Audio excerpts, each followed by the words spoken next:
All right, everybody ready? Mm-hmm. I mean, yes, Joe. Goddamn. Oh my God, why are you like this? Real hard to be friends with sometimes. No, I get it. Hello, friends. Welcome to Brainworms, the podcast that continues doing this because no one has chosen to stop us yet. I'm Joe. I'm David. I'm Kaine. And I'm Chris. And today we're digging into the old creepy carbonara and reading. I hate that no one else is as amused by that as I am, by the way. Joe, you're sad. What's a carbonara? Oh my fucking God. Damn it. It's a pasta dish. Because it's, anyway, yeah. The creepy pasta library, because honestly, I'm kind of academically interested in creepy pasta as a concept, because it's just these weird internet campfire stories that get passed around. And I think that's interesting. Agreed. Yeah. Yeah, is this another Jeff the Killer? Yeah, let's say it's interesting until you read Jeff the Killer. Jeff the Killer is a classic. Fuck you guys. Hemingway pales in comparison. Jeff the Killer is definitely a classic. Fuck you. But no, we're actually reading at least what's reputed to be a good creepypasta. We're reading The Russian Sleep Experiment. Ooh, I do like this one a lot. Yeah, see, and you doubted me in my Speaking of spios. experiments, I have to ask because, you know, we've been in chat, not necessarily recording, but listeners, Chris just mentioned that you don't store your bread and your salad in the same jar, which of course led me to think about the process of storing your bread and or salad in jars. And I just see this closet space that's like a cross between a refrigerator and like a walk-in fridge, you know? And on one side of it, there's just mason jars of all shapes and sizes, just stuffed with fucking loaves of bread, biscuits, you know, like the crispy biscuits, you know, like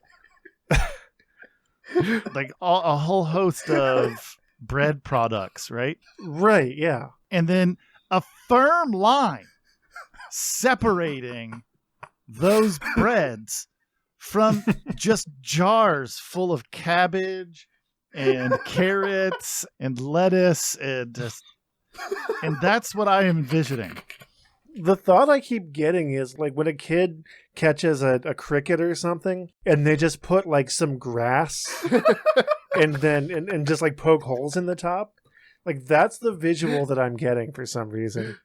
I'm just picturing like biscuits and gravy in one jar and like I don't know. And salad is vast. Like I could legitimately see salad's a broad pasta universe. Salad being stored in a jar. Sure. Not with bread in though. Like what kind of sick person puts bread in a jar? Billy fucking Joel. Oh, Jesus. I mean, I guess croutons are technically bread. Croutons are definitely bread. And I guess it's not okay to store those in the salad jar. That's true. Right. True. You wouldn't want to do they that. would get squishy because of the moisture trapped in the jar with the produce. The salad jar. Yeah. Can we not talk about food? I haven't had lunch yet, and I'm really hungry. No, we need to talk Why about... did you not arrive to the podcast having eaten? Yeah, I want to know more about your bread jars. Don't bring up jars around Chris. Man, it doesn't go. What are you doing here? Look, I meant to say bowl, but I didn't because I'm I just hungry. got that, David. That's really good. And I brought it up specifically because of Joe's poor filing habits and how nothing's categorized. And I was saying Chris, you can't be in peak podcasting shape unless you've eaten a nutritious meal before recording. Right. Have a Snickers. I don't feel like you're really committed to Sparkle Motion right now.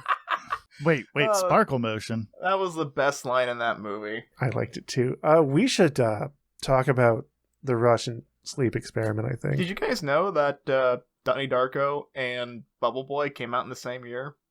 We talked about this already? Makes sense. I didn't know that specifically, but I'm not like surprised by it. That if I could just get a poetry reading snapping applause for the people that give a shit. Yeah, like I'm not sure what I'm supposed to do with that information. No, I just want to see. I just think Okay, there we go. Yeah. Nobody cares, Chris. Nobody cares. You're lucky that you're pretty. That's all I'm going to say. All right? It's a good thing you're good looking, buddy, because... It's a real value added to the podcast. I'm talking about for me. That's Like, the end of that joke Mm. line, because we can't top that. Can I tell the listeners about the Russian Jesus Christ. sleep Yeah, experiment? it's fine. Fucking I mean, we swear. can just fucking bullshit for another 2 hours. What are we gonna and- do, and just Joe? After you do the intro, what are we going to do? Clearly talk about Chris's bread salad jar collection. Look, man, I felt that was an important thing to document, all right?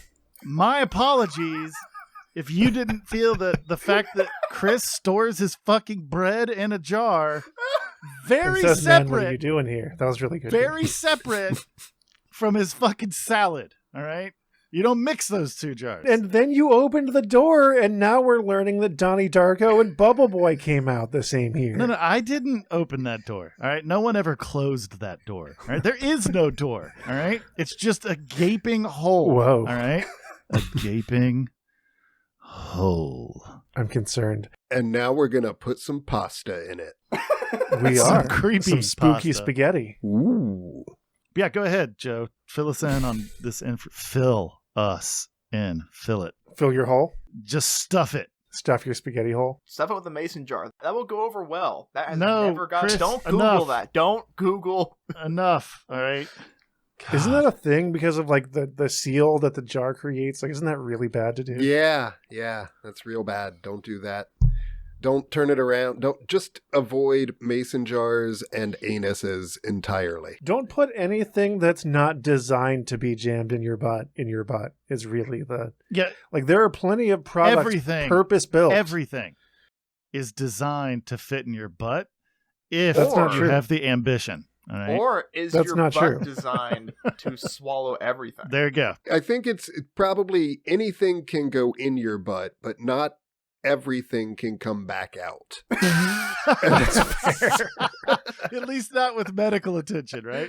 yeah. Like dignity, for example. Dignity. Who has dignity? Let's hear Not some any more of of those us. poetry snaps. Dignity? Anyone? No. Yeah. Okay. I record Brainworms podcast. So I left dignity behind a year ago. But yeah, creepypasta, Russian sleep experiment, just in brief, just for context. A story that originated from a forum challenging users to create the scariest urban legend. It was credited to a user named Orange Soda, whose real name has been lost to time. Again, reputed to be one of the better creepypastas. We'll see. Isn't Jeff the Killer considered one of the better creepypastas? It's one of the more popular Right. ones. I don't know if that means it's considered better. I'm just curious really where this lands with Slender Man for you guys. Yeah. I don't give a shit about Slender Man. Really? Nope. Don't care. I think Slender Man's pretty cool. Yeah, there are some YouTube series that explore the Slender Man lore. I think Everyman Hybrid. Yeah, I think Yeah, and it kind of has like student film energy, but it's actually very good. Here is my synopsis of Slender Man. As long as you don't try to explain it, you'll typically be fine. But as soon as they start like trying to detail it or like explore it more, like, you know, it just works as like a function. And that's it. the thing that really grabbed my attention about Slender Man overall Mm-hmm. was the fact that it was, like a lot of creepypastas, these sorts of things, it was specifically noted that this was fake. Like, this is something that someone made up. Right. That's baked into it. There was someone who you could link it to with a name, a person who was like, yeah, I'm the person who made up that and put it out there first. Mhm. It was just a creepy Photoshop that Yeah. I did. And Marble Hornets. Marble Hornets, that's right, yeah. Yeah, it's super. It kind of has student film energy, but it's very good. Yeah, it is. It's interesting. No, like good student film, not like... Yeah, exactly. But it just kind of has that, like, we're not quite professional filmmakers yet. But we have a basic idea of storytelling and camera work Exactly. and so on. Something about the Slender Man thing just caught attention of people in such a way that things like Marble Hornets and all these other, it became very popular, very flash meme kind of thing. Mm-hmm. I think probably became as popular as the Mothman for a while. Sure. And then someone literally got killed over it as a result. Like, yeah. some kids killed their friend to sacrifice her to Slender Man. Yeah, I forgot that happened, yeah. And that to me is fucking incredible. Like, that's, I don't know, on a metaphorical, if you will, mystical level, there's some shit to that. Just that idea, and when it gets into the original idea of what memes and memetics are, the idea of, just someone did a Photoshop that was spooky and said, hey, I did this spooky Photoshop. And that idea exploded in such a way that, that these children actually believed it so sincerely that they commit murder is crazy. Right. I don't think that's a function of the memetic entity, though. I think those children would have murdered someone and sacrificed as something else had maybe not. I mean, in fairness, we still tell a story about a guy who planned to sacrifice his own son to a meme, so it's true. And it's a fun microcosm about just kind of the power of an idea, right, to take root in people's brains and what that can lead to. It's kind of I probably shouldn't even mention it on the air, but Rocco's basilisk. I know what that is, but our listeners may not know. I just nodded at the microphone. So if you want to explain it I don't need to explain it, but if you want to explain it for the listeners, that'd be great. So you should look it up at some point. There's a good I don't need to. I know it. YouTube This is for the listeners. Video on it. But basically, it's the concept that an AI at some point could be created that would subjugate humanity effectively and force us all to be slaves of that AI, and as a way of saving us, and the only way to prevent that from happening would be to stop the AI from ever existing. But the very fact that we're talking about the existence of that potential AI means that it is very probable that it will one day exist, and has in fact gone back in time to make us talk about it, to make it more likely that it becomes a thing. Right. So just mentioning it makes it more likely that it will happen. That's the thought experiment, and you can believe it or not, whatever. There are better explanations of it, but it's, one of those dangerous ideas they talk about. Sure. Maybe I'll put a link. David, if you want to send me that video, I'll probably link it in the description to this video so you can follow up on that. But that's very interesting, and that's why I think that exploring creepypasta as a thing is kind of cool, even though sometimes it's not very good. Same here. Basically, just finding the diamond in the rough. Yeah. But before, unless somebody else has some shit that they want to say about Bubble Boy or bread salads. I thought you were going to come up with comments generalized, but both of those are targeted at me. I just feel very threatened right now. You should, because I'm going to fucking stab you because of the Slender Man. Too soon. Yeah, that was wildly inappropriate. I might not leave that in the edit. But before we begin the spooky spaghetti time, I really like spooky spaghetti. I like spooky it makes spaghetti me sad. too, yeah. I'm glad that someone does, because I always get a very unaffected response when I make that joke. Yeah, you're really funny, okay. Joe. We're all really proud of you. Okay, here's anyway, what we do. We trademark skull meatballs. Meatballs in the shape of skulls. We sell it as spooky spaghetti. $1 million. How would you... A mold, Joe. Make them cook in the shape of the... A mold. Duh. Oh, that might work. But don't forget, if you want to support our spooky spaghetti skull meatballs project, that we have a Patreon that can be found at WeGiveYouBrainworms.com. And I guess that's it if you want to get into it, David.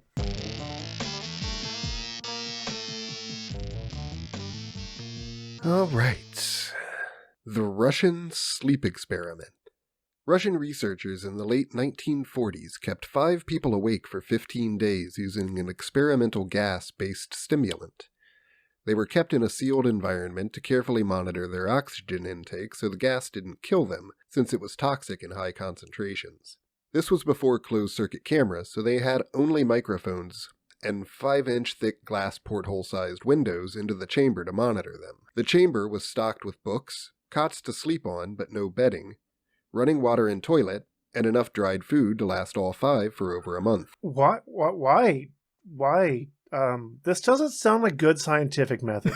The test subjects were political prisoners deemed enemies of the state during World War II. Which sounds more fictional? This or when What's-His-Face tried to make a half-human, half-ape hybrid? Bart Simpson? No, there was like a Russian person who actually tried to have a person fuck a gorilla to get... What? This really happened. What the fuck are you babbling about? This really happened. I swear to God. I don't disbelieve you. I think it may have been Stalin. I'm not sure. Stalin probably never fucked a gorilla. That's Are you sure about that? That's why I said probably. Putin, on the other hand, almost certainly has fucked at least one gorilla. I am questioning the methodology of this experiment. Like, why did they specifically give them beds but not bedding? I mean, that's just mean. Yeah, like you're just being a butthole. It's the Russian sleep experiment. Why even give them beds? Yeah, like if they just didn't give them a place, like they were just left to sit on the hardwood floor or whatever the fuck, then I'd be like, yeah, I'm on the train. But why give them cots? To what end? Yeah, maybe we'll find out. Maybe. Everything was fine for the first 5 days.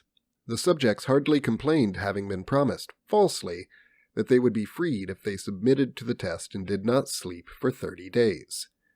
Their conversations and activities were monitored, and it was noted that they continued to talk about increasingly traumatic incidents in their past, and the general tone of their conversations took on a darker aspect after the 4-day mark. Eventually, they decided to record a podcast where they read the many books that their prison was stocked with. Shh, it's not time for the origin story yet. After 5 days, they started to complain about the circumstances and events that led them to where they were, and started to demonstrate severe paranoia. They stopped talking to each other and began alternately whispering to the microphones and one-way mirrored portholes. Oddly, they all seemed to think they could win the trust of the experimenters by turning over their comrades, the other subjects in captivity with them. At first, the researchers suspected this was an effect of the gas itself. Turn them in. I mean, admittedly, they're crazy paranoid. Like, that's the whole point. But, like, turn them in how? They already knew their crimes. They were already locked up, in fact. Yeah. Hey, instructors, these guys over here, yeah, they did bad political things. Shh. These guys haven't been sleeping. After 9 days, the first of them started screaming. He ran the length of the chamber, repeatedly yelling at the top of his lungs for 3 hours straight. He continued attempting to scream, but was only able to produce occasional squeaks. The researchers postulated that he had physically torn his vocal cords. Or perhaps the gas turned him into a mouse. The gas. The gas! The gas! They continued whispering to the microphones until the second of the captives started to scream. The 2 non-screaming captives took the books apart, smeared page after page with their own feces, and pasted them calmly over the glass portholes. The screaming promptly stopped. They just wanted privacy so they could fuck. So did the whispering to the microphone. Yeah, they were banging. Just very quietly. Very quietly. Yeah, at that point, it's not called banging. What would you call it? Tapping? No, because you could say tap that ass, you know? Like that still means rough fucking. Sweet, sweet love making. Yeah. After 3 more days passed, the researchers checked the microphones hourly to make sure they were working, since they thought it impossible that no sound could be coming with 5 people inside. Somebody's coming with 5 people inside. That's a lot of people. Yeah. You know, in hindsight, it may have been a bad idea to, put the only viewport at, reachable level. Yeah, I'd like to see the scientist certification, because their methodology seems very poorly thought out. Let's pretend that, it's being creepy. It's that, nothing's being said. It's something happened to the microphone. But what if something actually happened to the microphone and some jackhole had to come in and hey, Dave, I'm sorry, it's in Russia. So, hi, I'm Davi. I'm going to... And I mean, What accent was that, you dumb bastard? Yeah, that's not Russian. That's not Russian at all. I want to know how they checked the microphones hourly without going in. I want to know that too. We're not getting any sound from the microphones. Someone check them. They appear to not be picking any noise up. I'm just imagining that they just have like all the repairmen are they are all suspected of political crimes. So when they send one guy to go in and fix the microphone, he is then added to the sleep experiment. He's just part of the experiment. Yeah, sure. but the mic keeps breaking, so they just have, and the other repairmen see the other guy go in and get like locked in there, but they don't catch on. They just keep sending them in. Mhm. I don't think that's how it works. I mean, apparently these prisoners are fairly gullible. It's like, hey, listen, man, like you've committed political crimes. And I feel like this person's operating from a fairly like entry level, like, oh yeah, they're Russian, so they're just bad guys. Gulags, I've heard of those. Yeah, exactly. So like, hey, just go in this box for a while, and we're gonna pump gas at you, and if you do it, then you won't be punished for your crimes.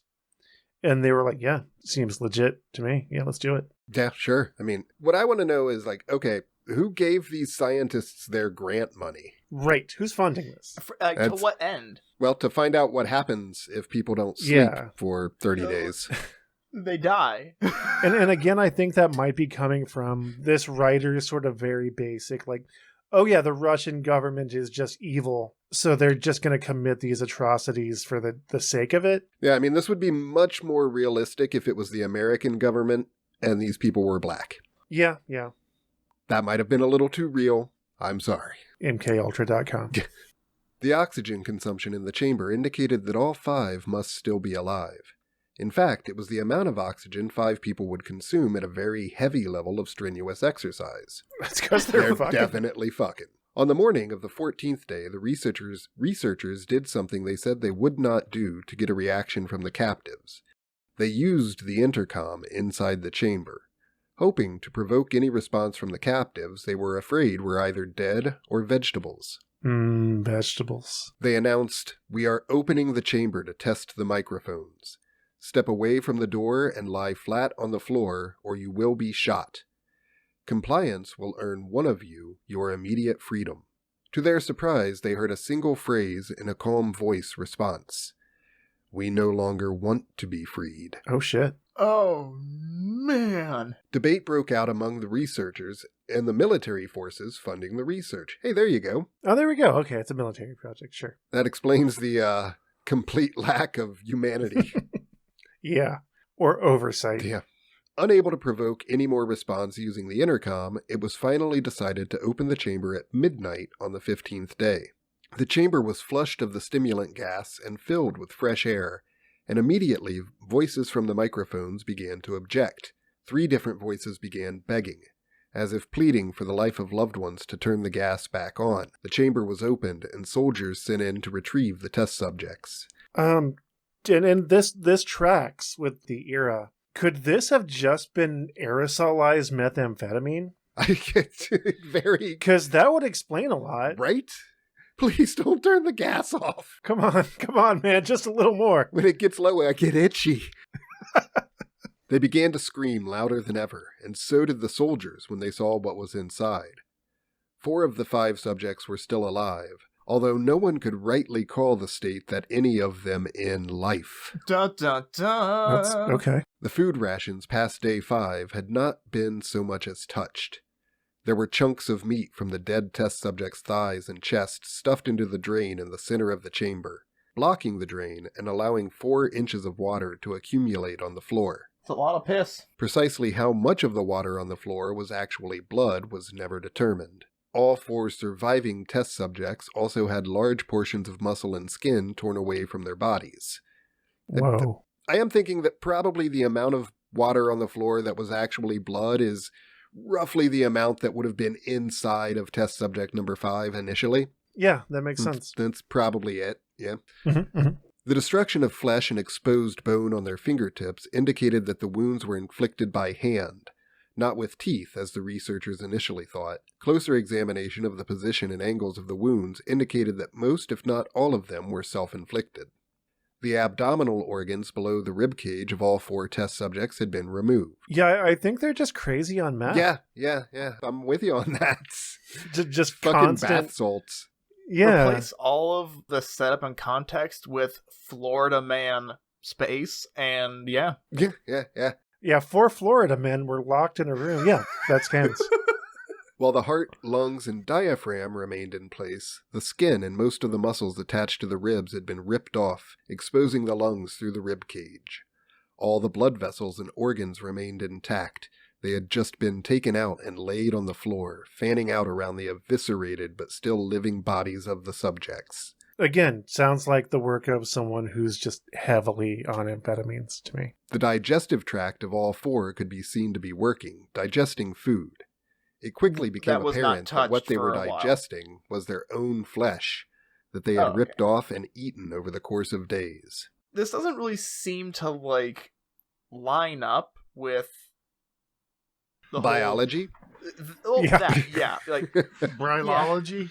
You could have replaced the not sleeping with the Necronomicon, and would make just as much sense. I mean, I think that's kind of the thrust of the thing, is that it had to be just believable enough that it could be an urban legend. And I mean, I guess the idea here is that after 5 days without sleeping and being pumped full of this gas, they had That's probably amphetamines. That is probably amphetamines. Yeah, it's, aerosolized meth and not sleeping for 5 days. You just tear your skin off, eat it, and throw your organs into a nice little geometric pattern on the floor.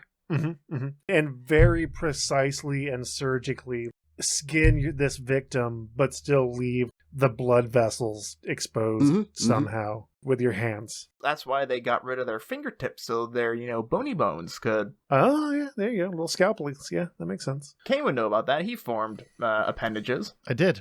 Yeah. Most of the soldiers were Russian special operatives at the facility, but still many refused to return to the chamber to remove the test subjects.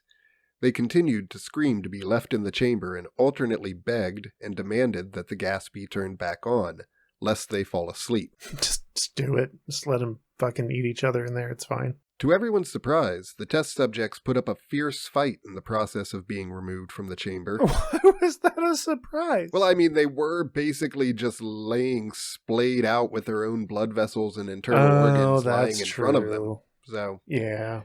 That's kind of surprising.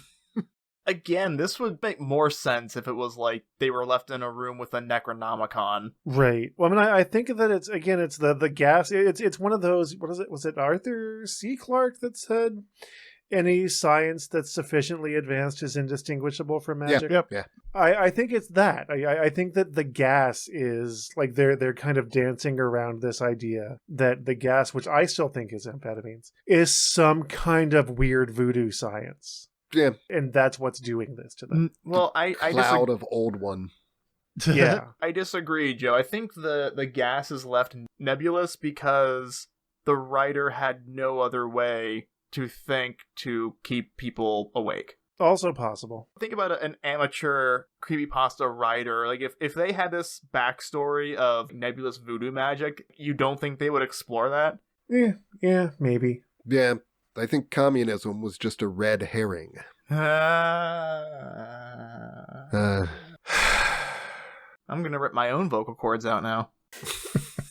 What, you don't like Clue? Not a Tim Curry kind of fan? That's not that wasn't Clue. Yeah. That's right. I thought that was just you making that terrible joke. No. I'm gonna go home and have sex with my wife. That's right. To everyone's surprise, the test subjects put up a fierce fight in the process of being removed from the chamber. One of the Russian soldiers died from having his throat ripped out. Another was gravely injured by having his testicles ripped off and an artery in his leg severed by one of the subject's teeth. I think you would die from that. Yeah, I would think so. I would hope so, honestly. Ugh. I'm kind of surprised that Spec Ops weren't prepared for martial combat. Well, again, they're laying on the floor with their own organs arranged in front of them. I'm probably not going to think that person's putting up much of a fight. Exactly. Right. Another 5 of the soldiers lost their lives if you count ones that committed suicide in the weeks following the incident. In the struggle, one of the 4 living subjects had his spleen ruptured, and he bled out almost immediately. Sucks when you vent your spleen. See what you did there. The medical researchers attempted to sedate him, but this proved impossible. I want to be sedated. Shut up. He was injected with more than 10 times the human dose of a morphine derivative and still fought like a cornered animal, breaking the ribs and arm of one doctor. When heart was seen to beat for a full 2 minutes after he had bled out to the point that there was more air in his vascular system than blood. Even after it stopped, he continued to scream and flail for another 3 minutes, struggling to attack anyone in reach and just repeating the words "more" over and over, weaker and weaker, until he finally fell silent. With a rebel yell, did he cry more, would you say? At the midnight hour. Yeah. Considering that most of his blood was gone and all, and I guess you could say he was full of hot air. I actually went onto Amazon to try and order a slide whistle for such a case. I kind of wish you Those had. things are expensive. Are they really? Like $30. Damn. That's more than I would have thought. Yeah. The surviving 3 test subjects were heavily restrained and moved to a medical facility, the 2 with intact vocal cords continuously begging for the gas, demanding to be kept awake. The most injured of the 3 was taken to the only surgical operating room that the facility had. In the process of preparing the subject to have his organs placed back within his body, it was found that he was effectively immune to the sedative they had given him to prepare him for the surgery. I was picturing the doctors like they pick up his organs, they shrug and start stuffing them in. just stuffing them in there. It's like cleaning up after a game of Operation. Yeah. Man, how do we fix it? I don't know. Just keep pushing it in. It's like stuffing a turkey, just cramming them in the cavity. He fought furiously against his restraints when the anesthetic gas was brought out to put him under. He managed to tear most of the way through a 4-inch wide leather strap on one wrist, even through the weight of a 200-pound soldier holding that wrist as well. It took only a little more anesthetic than normal to put him under, and the instant his eyelids fluttered and closed, his heart stopped. In the autopsy of the test subject that died on the operating table, it was found that his blood had triple the normal level of oxygen. His muscles that were still attached to his skeleton were badly torn, and he had broken 9 bones in his struggle to not be subdued. This is so dumb. Most of them were from the force his own muscles had exerted on them. That is the implication. Yeah. The second survivor had been the first of the group of 5 to start screaming. His vocal cords destroyed, he was unable to beg or object to surgery, and he only reacted by shaking his head violently in disapproval when the anesthetic gas was brought near him. He should have waved his finger in disapproval, like, no. He shook his head yes when someone suggested reluctantly they try the surgery without anesthetic, and did not react for the entire 6-hour procedure of replacing his abdominal organs and attempting to cover them with what remained of his skin. So the first time didn't work. Uh-huh. I guess we just try it again. Yeah. Just keep trying it, yeah. The surgeon presiding stated repeatedly that it should be medically possible for the patient to still be alive. It's an excellent typo because it literally just... The surgeon presiding stated repeatedly that it should be medically possible for the patient to still be alive. Oh, yeah. Yeah. I can imagine a surgeon all lackadaisical like, oh, yeah, I know a lady up on the 3rd floor gets her intestines eviscerated every Friday. This should be medically possible. Yeah, it's probably possible. It's fine. Yeah, thanks for this, Joe. Hey, you said that this story was good. I think I just forgot. It's easy to forgive the typos when you're not hearing it out loud, too, you know? Yeah. That's a thing. Yeah. Yeah, that's a thing, like, because these creepypastas, like, they were posted on, like, Something Awful and, like, various, like, board-type websites, and then passed around until eventually they were put onto the Creepypasta Wiki that's kind of compiled them all. But the typos never got fixed. Yeah, that's fair, though. That's why it's a pasta. Yeah, that makes a lot of sense when you put it that way. One terrified nurse assisting the surgery stated that she had seen the patient's mouth curl into a smile several times, whenever his eyes met hers. He was trying to hit on her. So, you like the way my intestines dangle? Look at my innards. Yeah. They're outies. Hey, after this surgery, you want to get some coffee? Sugar tits. I don't have a bladder or a wiener anymore, but I'm sure you'll make it work somehow. We'll make it work. You're very beautiful. Ugh, enough. Do you just hate that voice? I don't like it. It's fucking Frank. The guy fucking skinned on the table. It's Frank from Hellraiser. Yeah. Oh, yeah, kinda. definitely. But with the voice of Danny DeVito. But yeah. Oh my, can you imagine Hellraiser if it was Oh Danny Jesus! Now DeVito? that's an AMV or whatever that needs to be done. That's begging for it. Mhm. Don't Like look lines so from don't look Always at Sunny. me. Yeah, Just throw me in the trash. with Danny DeVito's physique. Oh, that's so good. Yeah. Jesus wept. Ugh. Man. You guys remember the scene where the guy animates himself through the blood and all that? Yeah. Yeah, they thought they were gonna save, money on that because Danny is so much shorter. You don't need as many effects, but they didn't account for the rest of them. Yeah. Oh, I don't know why that's funny to me, but it really is. When the surgery ended, the subject looked at the surgeon and began to wheeze loudly, attempting to talk while struggling. Assuming this must be something of drastic importance, the surgeon had a pen and pad fetched so the patient could write his message. No, was simple. Drink your Ovaltine. Do you think it's gonna be something spooky? Keep cutting. The other two test subjects were given the same surgery, both without Why do they anesthetic keep as doing well. this? Stuffing them full of guts. Although they had to be injected with a paralytic for the duration of the operation. The surgeon found it impossible to perform the operation while the patients laughed continuously. Once paralyzed, the subjects could only follow the attending researchers with their eyes. The paralytic cleared their system in an abnormally short period of time, and they were soon trying to escape their bonds. The moment they could speak, they were again asking for the stimulant gas. The researchers tried asking why they had injured themselves, why they had ripped out To their own make room guts, for and the why they gas. wanted to be given the gas again. Only one response was given. I must remain awake. All three subjects' restraints were reinforced and they were placed back into the chamber awaiting determination as to what should be done with them. Can't sleep, the clowns will eat me. Can't sleep, the clowns will eat me. The researchers, facing the wrath of their military benefactors for having failed the stated goals of their project, considered What euthanizing were the the surviving stated goals? subjects. What did they hope to accomplish by doing this? Russians, dude. Yeah, I mean, it seems like they learned what happened. Yeah, they definitely got a conclusion. All right, we stuffed their organs back in. I don't even know how to do that normally. There's a bunch of linings and muscles that hold us. Just put them back in the room. It'll be fine. Hold on. David, just finish, because there's not much left. The commanding officer, an ex-KGB, instead saw potential and wanted to see what would happen if they were put back on the gas.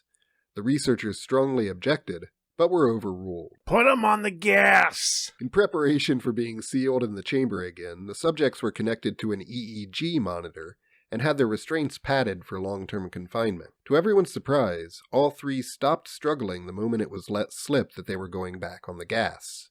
It was obvious that at this point all three were putting up a great struggle to stay awake.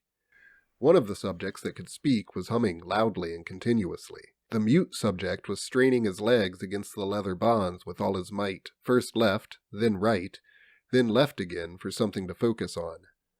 The remaining subject was holding his head off his pillow and blinking rapidly. Having been the first to be wired for EEG, most of the researchers were monitoring his brain waves in surprise. They were normal most of the time, but sometimes flatlined inexplicably. It looked as if he were repeatedly suffering brain death before returning to normal. We've all been there. As they focused on the paper scrolling out of the brainwave monitor, only one nurse saw his eyes slip shut at the same moment his head hit the pillow. I'm sorry, David, I thought we were reading the Russian sleep experiment, not what happens when people listen to brainworms. Wonk, wonk, wonk, wonk. His brainwaves immediately changed to that of deep sleep, then flatlined for the last time as his heart simultaneously stopped. The only remaining subject that could speak started screaming to be sealed in now. His brainwaves showed the same flat lines as one who had just died from falling asleep. The commander gave the order to seal the chamber with both subjects inside as well as 3 researchers.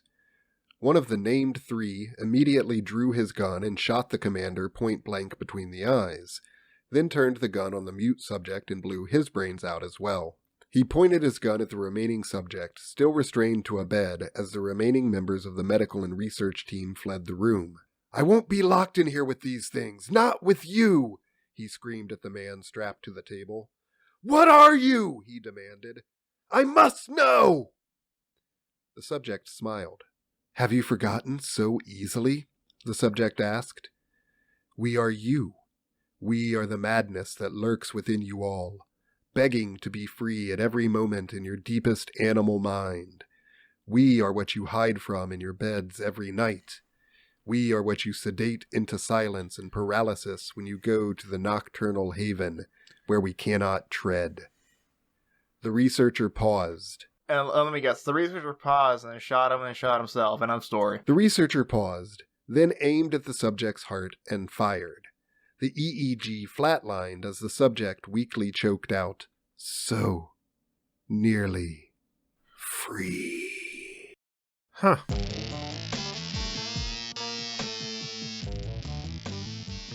Obviously, he couldn't shoot himself. Who would have told the story?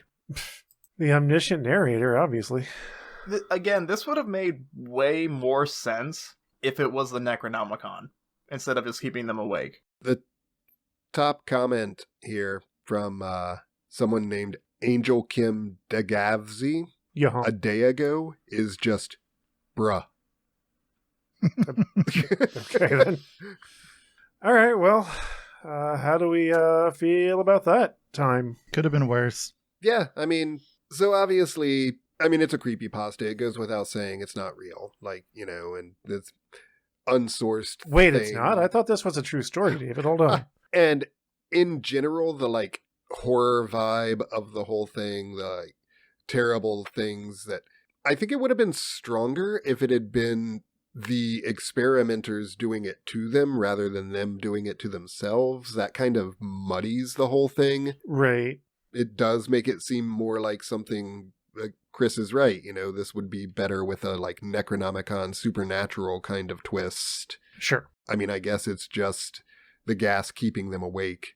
So Yeah. it would be an interesting thing, and I'm kind of surprised I haven't seen it in some form of media where having a story where people just in a fucking trap house or something are on a shitload of meth or some kind of experimental meth analog drug that keeps them awake and makes them do this to themselves. That'd be a cool scene in a movie or a short film or something. Right. And in the early 2000s, I remember there being quite a few movies like Spun and The Salton Sea that were specifically about meth culture. Right. And yeah, I'm kind of surprised that something like this didn't come out of that. God, I'd love some meth right now.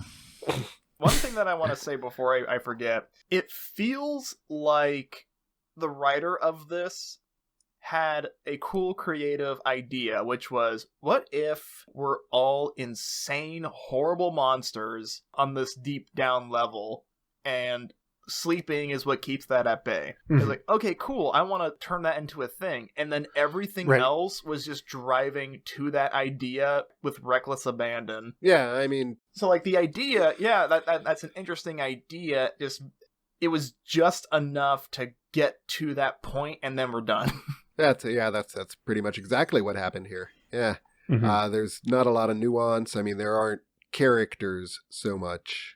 I don't think anyone in this, maybe a little bit of characterization of the last scientist and then the second survivor that they talk about being the guy to smile at the nurse. Right. It's a campfire story, just printed, so. Yeah. It's all build up to the ending. Right. And then her head fell off. That's the whole, it's just a build up to the conclusion. And when you look at this from the context of a high schooler wrote it, it's hey, that's not too bad. Keep writing, keep doing your ideas.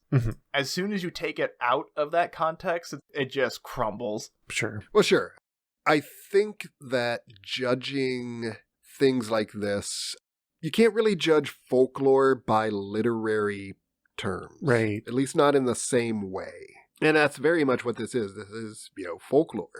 I can't say one thing for certain. This was way better than Jeff the Killer. Yes. Oh my God. Night and day. It was. Yeah, it was noticeably better than Jeff the Killer. All right. Well, does anybody else have anything to add? What's there to add, Joe? I don't know. That's why I fucking asked you. What would there be to add, Joe? Why are you like this? There is a recent discussion here in the comments on this Never read comment. Link, Never read fandom discussions in page. comments. over whether or not this actually happened. It's definitely true, because if you have your guts open, you'll bleed to death. Well, no, see, that they had... See, again, like, if it was the Necronomicon and, like, but they were still alive, then it makes sense. Yeah. And I think that, like, there was something they were trying to construct with it being a science experiment. Mm-hmm. I don't know if they succeeded. And again, I do think maybe it works as just like an urban legend. But yeah, it would have been more interesting if it were some sort of voodoo or necromancy or something. Like, imagine a short film where it's a bunch of researchers in an Arctic research facility in Russia, say, and they don't get locked in there for political reasons or anything like that. It's just they're researching something, some gas leak, maybe. And it just happens to them because they find that it's keeping them awake. And yeah, I could see that just in general being both more compelling and also maybe more realistic. Sure.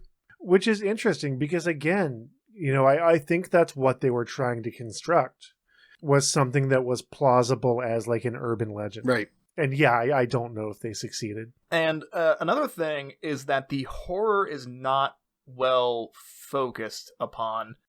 Like, the whole sleep experiment aspect of it is just a vehicle to get us to the weird gore. Right. Because the real horror in the original idea is the concept, like you imagining wanting to sleep so badly that you do terrible things. I've been in that position on multiple occasions. Yeah, I would do some fucked up things to people. Yeah, like, that's the horror, not we didn't sleep and then we turned into monsters. Like Necronomicon monsters. If it was, seeing light keeps you awake, so they tore their eyes out, then it would have some kind of, like, thematic interweaving. Yeah, ordinarily I kind of dismiss everything you say, but that actually does make more sense, that they were deprived of sleep to the point that they became monsters just to get some fucking sleep. Yeah, that makes way more sense. Although, the inverse is kind of true here, where they've apparently stayed without sleep for so long that something inside of them tripped and woke up. And at the end, it's like, we're the thing that stays inside of you that can't come out because you sleep. Yeah, and we're if you very don't weirdly sleep, articulate. Well, and having lived for a while with someone who sometimes has manic phases, there are times that you can say that if someone goes without sleep for long enough, they do become a monster of sorts. So you can get animalistic responses if you get someone angry and drunk enough. Sure. Yeah. I mean, Kaine is just going through life barely suppressing a murderous rage at the best of times. That's not true. Sometimes he doesn't suppress it at all.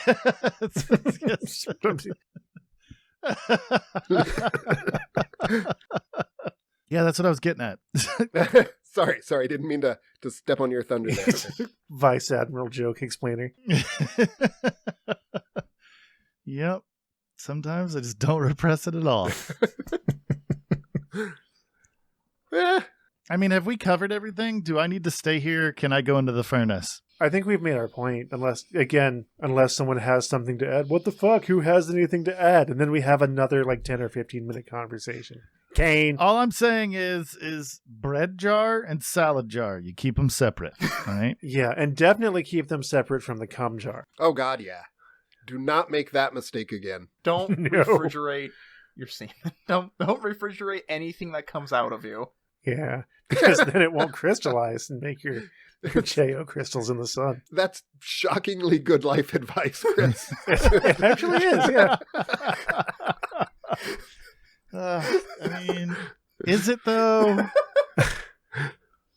Like, is it? The only exception being if you need some kind of samples for a medical test, then you might want to refrigerate them. I don't know. Yeah, I mean, like, I guess if you lose a tooth and drop it in milk.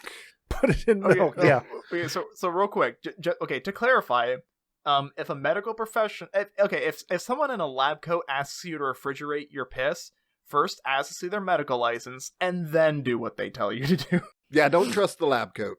Just get greater documentation. You can just buy a lab coat. Listen to me, listeners. Hear me well. Do not trust people in lab coats. All right, and with that, I'm going to go jump in the furnace. You guys can go fuck yourselves. Sure. Thank you for listening. Don't forget to like, subscribe, and click the follow bell on YouTube. Go to WeGiveYouBrainworms.com. You can find our Patreon and our other projects that we do. I'm not really all that sorry about this. I think that, the Russian sleep experiment was at least decent to read through. It wasn't as painful as some of the other shit that we've read. It's true. That's true. So yeah, thanks for listening. I'm going to push the button now. This has been a production of Brainworms Podcast. Any copyrighted content contained within is used for purposes of review. Brainworms Podcast is David Combs, Kaine Magdalen, Christian Schaefer, and Joseph Wells. The theme music is Hodgepod No. 1 by Brian Davis. If you like what you heard, you can support us and learn about our other projects at WeGiveYouBrainworms.com or by leaving a review on your favorite listening app.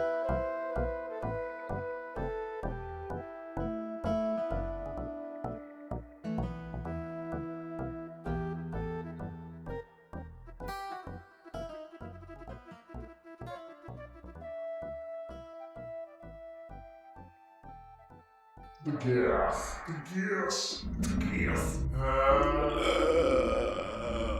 Just throw me in the trash.